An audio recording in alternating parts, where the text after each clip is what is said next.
गृह मंत्री डॉक्टर नरोत्तम मिश्रा का बयान। दवाओं की कालाबाजारी हो रही है, ऑक्सीमीटर महंगे बिकने पुलिस करेगी सख्त कार्रवाई। कीमत से ज्यादा बेचने पर रासुका के तहत होगी कार्रवाई। सैनिटाइजर हो चाहे दवाई, सभी शामिल होगा।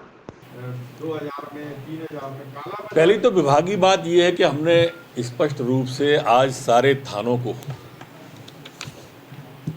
इत्तला कर दी है और जनता को कोई भी ब्लैक मार्केटिंग करता मिले तो पड़ोस के थाने पर वो तत्काल फ़ोन करें। ये जो ब्लैक मेलिंग कर रहे हैं, जो इस विपत्ति के समय संपत्ति की चिंता कर रहे हैं अपनी, उनको तत्काल थाने में करें और पुलिस तत्काल कार्रवाई करेगी। और ब्लैक मेलिंग सिद्ध होगी तो रासुका में हम कार्रवाई करके जेल भेजेंगे।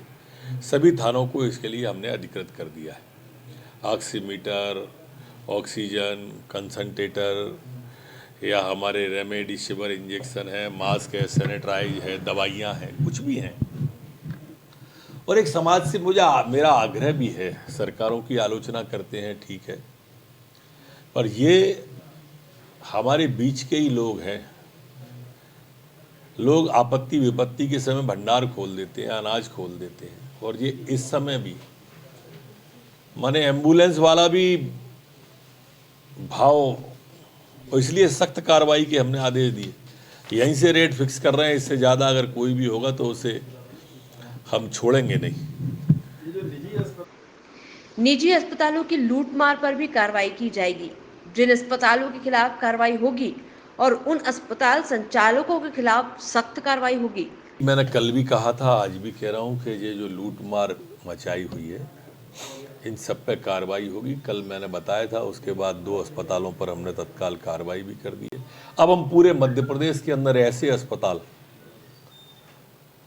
जिनकी शिकायतें आएंगी, इसलिए मैंने कहा कि हर थाने में शिकायत करो, तत्काल कार्रवाई के लिए बोले।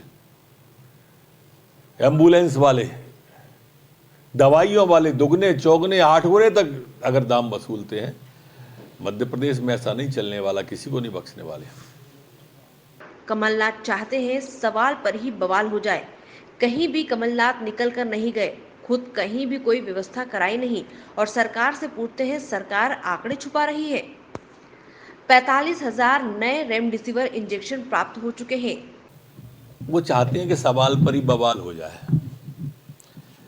वो इसलिए संभव नहीं है कि मुख्यमंत्री खुद लगे हुए हैं, रात दिन 16-16, 18-18 घंटे काम करते हैं। मंत्री लगातार प्रवास कर रहे हैं, अधिकारी हमारे लगातार चिंता कर रहे हैं। आज हम ऑक्सीजन के क्षेत्र में हम सरप्लस हो गए। आज कहीं भी हाहाकार की स्थिति नहीं है। केसों के मामले में अब हमारी पूरी साइकिल बन गई है, चेन बन गई है। जितने केस आज निकल के आ रहे हैं 12,000 कुछ, तो हमारे 11,700 कुछ वापस डिस्चार्ज होके भी लगातार उतने ही केस जा रहे हैं और भयावहता समाप्त हो गई है। पॉजिटिविटी रेट हमारी 85% के ऊपर चली गई है। आज हमारे जो 27 अप्रैल में एक्टिव केस जो थे वो 94,276 थे। आज 4 मई आते आते तक घट गई, 86,000 रह गए हैं। ये अपने आप में एक आंकड़ा है। और हम देखें, आप अगर 4 मई को हम जो है ना 19% पे आ गए हैं, जबकि 15 दिन पहले यही हमारा जो था 26% तक पहुंच गया था पॉजिटिविटी रेट का। तो वो हमने पूरी की पूरी संभाल ली है। कल 66,000 हमने टेस्ट मध्य प्रदेश के अंदर किए हैं, जो अपने आप में रिकॉर्ड है मध्य प्रदेश के अंदर में। अब हमारे होम आइसोलेशन में 61,653 केस बचे हैं और ग्रामीण क्षेत्रों में भी होम आइसोलेशन में हमारे 99% मरीजों को किट दे दी है, हेल्थ के ब्रोशर दे दिए, घर घर उपलब्ध करा रहे हैं, दवाइयाँ घर घर उपलब्ध करा रहे हैं। 45,000 रेमडेसिविर इंजेक्शन हमने 24 घंटे में नए प्राप्त किए हैं प्रदेश के लिए, कि कोई भी दिक्कत किसी को नहीं आ जाए। 1,89,700 इंजेक्शन हम अभी तक खरीद के इनकी आपूर्ति बढ़ाने के लिए जा रहे हैं कि किसी को कोई इस तरह की दिक्कत ना आ जाए। आज प्रदेश को 497.8 मैट्रिक टन ऑक्सीजन प्राप्त होने की पूरी संभावना है, जो आज हमारे मध्य प्रदेश के अंदर आ जाएगी। बंगाल में जीत के जश्न पर हिंसा की जा रही है।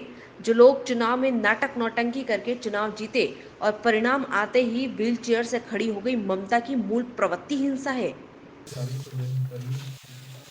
निश्चित रूप से बंगाल में जीत की स्थिति देखिए कि ये लोग जीत का जश्न जब कार्यालय को जलाकर, दुकानों को जलाकर, आदमियों को जलाकर मना रहे हैं एक प्रदेश की जीत का जश्न। इससे इनकी मानसिकता समझो। हम सबको सोचना चाहिए एक हिंसक प्रवृत्ति के लोगों के बारे में। पूरे देश को विचार करना चाहिए ऐसे लोगों को जो चुनाव में नाटक नौटंकी करके, झूठ बोलकर, फरेब खोल के जीत जाते हैं। उनके बाद उनका असली चेहरा आता है। व्हील चेयर पे पूरे चुनाव पे घूमती रही, परिणाम आया तो खड़ी हो गई, फिर टांग टूटी नहीं थी, फिर कोई पलस्तर नहीं था। मूल स्वभाव हिंसा का है। अब जैसे ही अवसर मिला, प्रवृत्ति सामने आ गई। रोचक और महत्वपूर्ण खबरों को देखने और जानने के लिए आप हमारे चैनल को सब्सक्राइब जरूर करें और बेल आइकन दबाना बिल्कुल भी ना भूलें, क्योंकि एक सब्सक्राइब और बेल आइकन आपको जोड़ेगा हमसे और हम पहुंचाएंगे आप तक रोचक और महत्वपूर्ण खबरें हिंदी 24 न्यूज चैनल के माध्यम से। इसके लिए आप YouTube पर बगैर स्पेस दिए हिंदी 24 न्यूज टाइप करें और बेल आइकन दबाकर चैनल को सब्सक्राइब करें।